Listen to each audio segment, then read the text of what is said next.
Welcome to my channel. Assalamualaikum warahmatullahi wabarakatuh. Halo semuanya, perkenalkan nama saya Mardati. Saya dari jurusan Pendidikan Agama Islam Lokal A dengan NIM 230101010022. Dan ada beberapa soal yang ingin saya jelaskan dari mata kuliah Kewarganegaraan. Untuk selengkapnya, langsung ke video. Apa sih HAM itu? Jadi, HAM atau hak asasi manusia adalah hak yang melekat pada diri manusia yang tanpa itu manusia tidak dapat hidup sebagai manusia. Hak asasi manusia adalah hak-hak yang dimiliki manusia semata-mata karena ia manusia. Umat manusia memilikinya bukan karena diberikan kepadanya oleh masyarakat atau berdasarkan hukum positif, melainkan semata-mata berdasarkan martabatnya sebagai manusia. Jadi, bisa kita simpulkan, hak asasi manusia ini di mana manusia juga berhak untuk kebebasan, keselamatan dirinya, larangan adanya perbudakan, serta perilaku yang tidak layak atau tidak manusiawi. Baik, kita lanjutkan ke soal berikutnya. Apa sih demokrasi itu? Dan demokrasi itu seperti apa sih?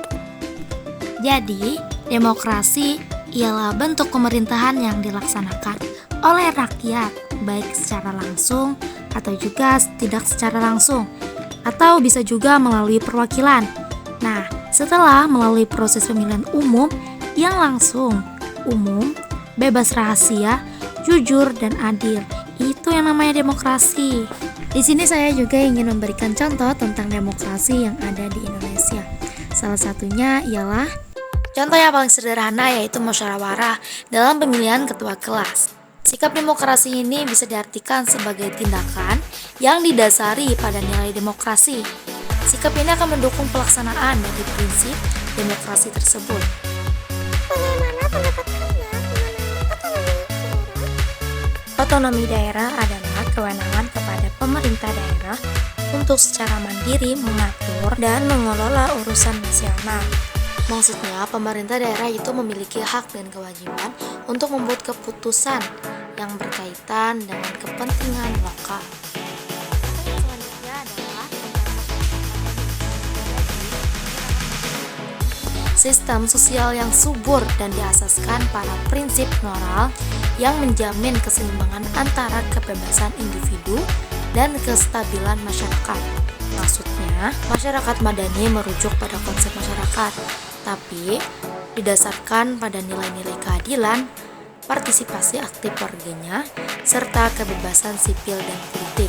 Nah, dalam masyarakat ini terdapat keterlibatan aktif dalam proses pengambilan keputusan dan kebebasan seseorang dihormati dengan batasan etika dan tanggung jawab. Maka dari itu, keberhasilan masyarakat madani dapat dilihat dari tingkat partisipasi masyarakatnya dalam kehidupan politik dan juga sosialnya.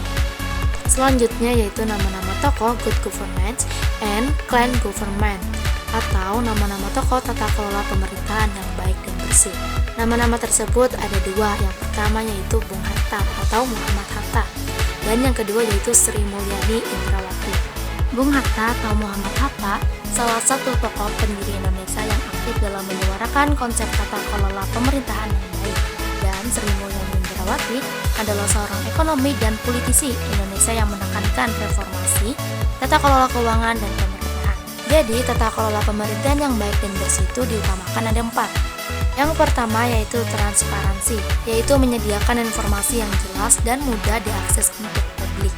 Yang kedua, akuntabilitas, yaitu pemerintahan dan pejabatnya harus bertanggung jawab atas kebijakan dan tindakan. Yang ketiga, partisipasi, yaitu mendorong partisipasi aktif masyarakat dalam proses pengembangan keputusan. Dan yang terakhir yaitu ketentuan hukum, maksudnya menegakkan aturan hukum dan mekanisme peradilan yang adil. Selanjutnya yaitu pengertian dari ketahanan dan integrasi nasional. Ketahanan nasional adalah keuletan dan daya tahan kita dalam menghadapi segala ancaman. Dan integrasi nasional itu sangat penting bagi keberlangsungan dan kemajuan bangsa Indonesia. Dr. Randos Isofit MSI berkata, Kedua tema ini sangat penting karena Indonesia negeri yang tercinta mempunyai beragam suku, ras, serta lahan subur dan makmur yang berintegrasi menjadi satu bangsa dengan Bhinneka Tunggal Ikanya. Maka dari itu perlu ditekankan tentang ketahanan nasional supaya tangguh dan oled ketika menanggapi ataupun mengatasi bentuk ancaman dari luar. Dan soal yang terakhir yaitu pengertian tentang wawasan Nusantara.